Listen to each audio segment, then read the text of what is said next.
লক্ষ্মী পুজো আর আলপনা তো একটা স্পেশাল জিনিস। সবাই এই দিনটা একটু এক্সাইটেড থাকে আলপনা দেওয়ার জন্য। আর আমি তো বিভিন্ন জায়গায় আলপনা দিয়ে থাকি, তো এটাও দিই, প্রত্যেক বছরেই ভালো করে দিই। আমার ছেলে হওয়ার পর থেকে ততটা ভালো হয় না, কিন্তু চেষ্টা করি নতুন আনার। তবে জানো তো, সব পুজোর আলপনা আলাদা আলাদা ধরনের হয়। কালী পুজোর আলপনা আলাদা, লক্ষ্মী পুজোর আলপনা আলাদা। লক্ষ্মী পুজোর আলপনায় না 5টা জিনিস মাস্ট অবশ্যই থাকতে হবে। সেই 5টা জিনিস আমি অবশ্যই দেখাবো। তবু আমার যে থাম্বনেল ছিল যে লাল লক্ষ্মীর পা, আমি 2 বছর ধরে লাল লক্ষ্মীর পা করছি। এতে একটু আলতা দিয়ে আমি যেটা খড়ি মাটি দিই, সেই খড়ি মাটির সাথে একটু আলতা মিশিয়ে লাল পা করি। আর যারা কালার দিয়ে করো অনেক দিন থাকার জন্য, তারা সাদার সাথে লাল রঙটা মিশিয়ে করতে পারবে। বেশ সুন্দর লাগে সাদার পাশে লাল পা। আমার তো খুব সুন্দর লাগে। আমি 2 বছর করছি, গত বছরেও দেখতে পাবে ভিডিও যারা দেখেছো। এই যে পাটা দেখো, কিছুই না, খড়ি মাটির সাথে একটু আলতা মিশিয়ে নিয়েছি, এটাই। আর যারা কালার করবে, পেস্টাল যারা কালার করবে, যারা ফেব্রিক কালার, তারা একটু সাদার সাথে লাল রং মিশিয়ে নেবে। এইভাবেই পা আঁকবে। তবে 5টা জিনিস যে মাস্ট বলছিলাম, এই যে শঙ্খ, শিউলি ফুল, পদ্ম ফুল, লক্ষ্মীর পা আর ধানের শীষ।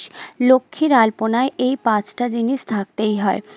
একটা হচ্ছে শিউলি ফুল, লক্ষ্মীর পা, ধানের শীষ, পদ্ম ফুল আর শঙ্খ।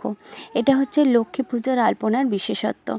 আলপনা তো এখন যে যেমন তেমন আঁকতে পারে, তেমনি কিন্তু এর বিশেষত্ব অবশ্যই। সব পুজোয় যেমন এক একটা নিয়ম থাকে, তেমনি এক একটা আলপনারও নিয়ম থাকে। তো আমার যেটা স্পেশাল ছিল যে এই লাল পাগুলো, আমার তো দারুণ লাগছে। দেখো, তোমাদের এতটা না ভালো আমার ক্যামেরাটাও না, আর অন্ধকার অন্ধকার, সেই জন্য ভালো হচ্ছে না। তবু করে দেখো সবাই, খুব সুন্দর লাগবে। যাদের আলপনা হয়ে গেছে তো আলাদা কথা, যারা আলপনা করবে তারা একটু দেখে নিও, তো তাদের জন্য স্পেশাল হবে।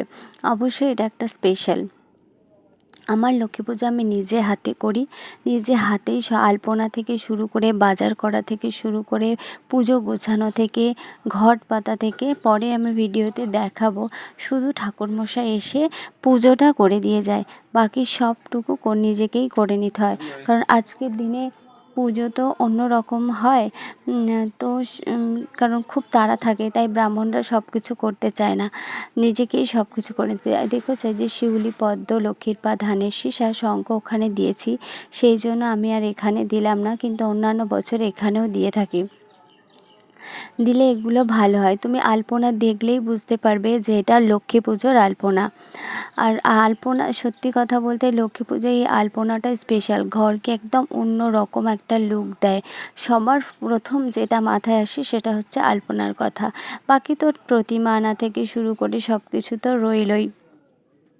এই যে এইরকমভাবে আমার ছেলে ওই হাঁড়িটার মধ্যে আলতা ঢেলে দিয়েছে পুরোটা।